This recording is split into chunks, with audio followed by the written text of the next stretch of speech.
మిత్రులారా, ఏప్రిల్ 22వ తారీఖున జమ్మూ కాశ్మీర్లోని పహల్గాంలో ఉగ్రవాదులు అమాయకులైన దేశ పౌరుల్ని ఎంత దుర్మార్గంగా చంపేశారో ఆ విషయం మొత్తం దేశానికంతా తెలుసు. అనేక కోట్ల మంది మన దేశ పౌరులు బాధపడుతూ ఉన్నారు.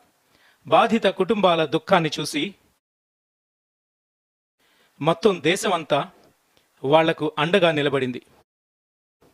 ఏ క్షతగాత్రులకు ఇంకా చికిత్స జరుగుతోందో వాళ్ళు తొందరగా కోలుకోవాలి. దానికోసం కూడా ప్రభుత్వం అన్ని ప్రయత్నాలు చేస్తోంది.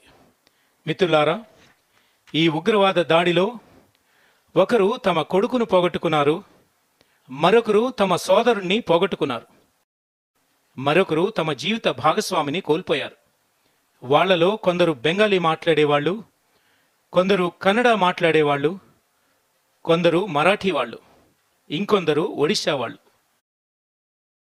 కొందరు గుజరాతీలు, ఇంకొందరు ఇదిగో ఈ బీహారు వాసులు. ఇవాళ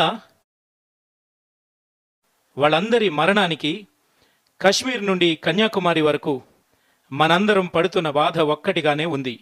మన ఆవేదన ఒకే విధంగా ఉంది.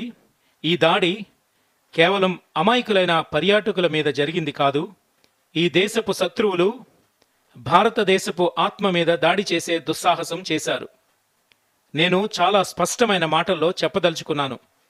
ఎవరైతే ఈ దాడి చేశారో ఆ ఉగ్రవాదుల్ని, అలాగే ఈ దాడికి కుట్ర చేసిన వాళ్లను వాళ్ళు ఊహించిన దానికంటే ఎక్కువగా శిక్ష పడుతుంది.